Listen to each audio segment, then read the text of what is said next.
எல்லோருக்கும் வணக்கம். ஒரு நொடி எனது அருமை பிள்ளை மணிவர்மன் இயக்கிய படத்தில் நானும் இருக்கிறது ரொம்ப சந்தோஷமாக இருக்குது. இந்த படத்தோட கதையை மணி எனக்கு முன்னாடிலாம் எனக்கு பழக்கம் இல்லை. இந்த மாதிரி அப்பா ஒரு படம் சொல்லி அந்த ஒரு 2 நிமிஷம் தான் அந்த கதையை பற்றி எனக்கு சொல்லியிருப்பார். நானும் பெருசாக சரிம்பாளம்மா அப்படி விரிவாகவும் கேட்டுக்கிறல. ஒரு சின்ன பொறி, ஒரு நொடி, டைட்டில் ஒரு நொடி மாதிரி எனக்கு சொன்னது ஒரு சின்ன பொறி தான். இப்போது காலையில் மிகநாள் பார்த்தீங்கன்னா கிழக்க பார்த்தீங்கன்னா அப்படியே சூரியன் எந்திரிக்கும். உதயமாது பற்றியில் அது ஒரு 2 ரூபா காசளவுக்கு தான் இருக்கும். 2 ரூபா காசளவுக்கு தான் சூரியன் எந்திரிச்சு வரும். ஒரு நிலவை பாருங்கள், ஒரு 1 ரூபா காசளவுக்கு தான் அப்படியே வரும். ஆனால் இந்த 2 ரூபா காசளவுக்கு எழுந்து வர்ற சூரியன் 1 ரூபா காசளவுக்கு எழுந்து வர்ற இந்த நிலா இருக்கு பார்த்தீங்களா, அப்படியே உலகம் முழுக்க இந்த பூமி முழுக்க விரிக்கும் பாருங்க அந்த ஒளியை. அதுபோல் 2 நிமிஷத்தில் இந்த கதையை சொன்ன எனக்கு அந்த மணி இன்னைக்கு ஒரு நொடின்னு ஒரு பெரிய பிரம்மாண்டமான படத்தை என்ன எல்லோரும், நான் நடிக்கிறது கூட நினைக்கல, இப்படிலாம் இந்த படம் அப்படி இருக்கேன் அப்படின்னு நினைக்கல. சாதாரண ஏதோ ஒரு படத்தில் நடிக்கிறேன் அப்படி தான் நடித்தேன். மொத்தம் இந்த படத்தில் 4 நாள் தான் நடித்தேன். நான் 4 நாள் தான் நடிச்சேங்க. படம் பூரா இருக்கிற மாதிரி ஒரு இது இருக்குது. ஒன்று நடிக்கிற போது ஒவ்வொரு படங்களையும் நம்ம பல படங்களில் போய் நடிக்கிற போது தெரியுது அப்படி இருக்கும் அப்படி இருக்குன்னு தெரியும். அந்த இதெல்லாம் தெரிஞ்சு போகும்.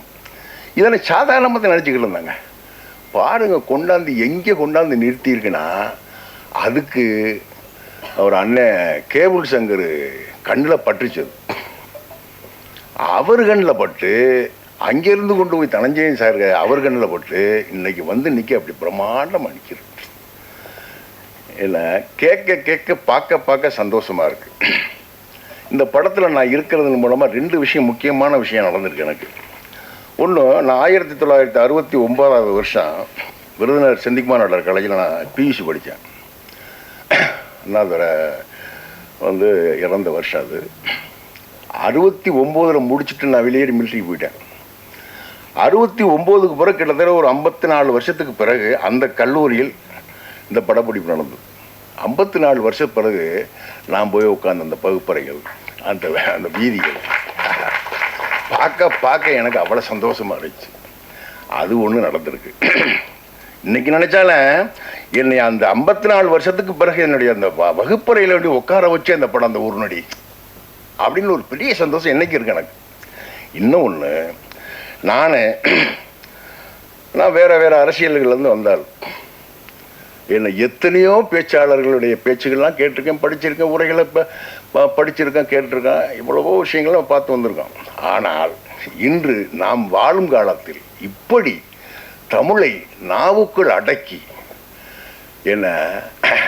எனக்கு ரொம்ப பிடிச்ச என் செல்லில் பார்த்தீங்கன்னா ஐயாவோட அத்தனை உரைகள் இருக்கும். ஐயா பழக்கருப்பையாவோட அவங்களோட ஒரு நாள் நடிச்சிருக்கேன். நான் அவரை பார்த்துட்டு விருது அவர் வர்றேன்னு எனக்கு தெரியாது. பார்த்து நேர்கடாக சந்திச்ச உடனே எனக்கு காலு ஓடல, கையோ ஓடல. அப்படிப்பட்ட ஒரு பேர் அறிஞன்.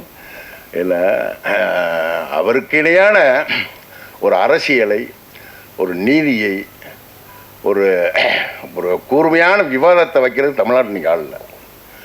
நான் அப்படி அவரோடு ஐயாவோடு நடித்தது எனக்கு ஒரு பெரிய பெருமை. அப்புறம் யூனிட்டில் பார்த்தீங்கன்னா கேமராமேன் நம்ம அவருடைய பார்ப்பீங்க சக்குன்னு, அதாவது சின்ன பட்ஜெட்டு தான் அவர் வச்சு போன ஃப்ரேமும் அந்த லைட்டிங்கும் அவர் அந்த ஷூட்டுக்கு தேர்ந்தெடுத்த நேரங்களுமே படத்தை சொல்லிடுச்சு, இது இப்படி நிற்கும்னு.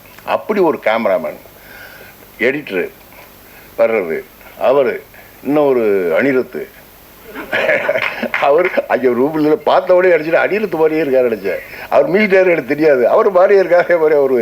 அவரே மியூசிக் போட்டிருக்காரு. அவருடைய இசை எல்லாம் கலந்து அருமையான படத்தை கொடுத்துருக்கு.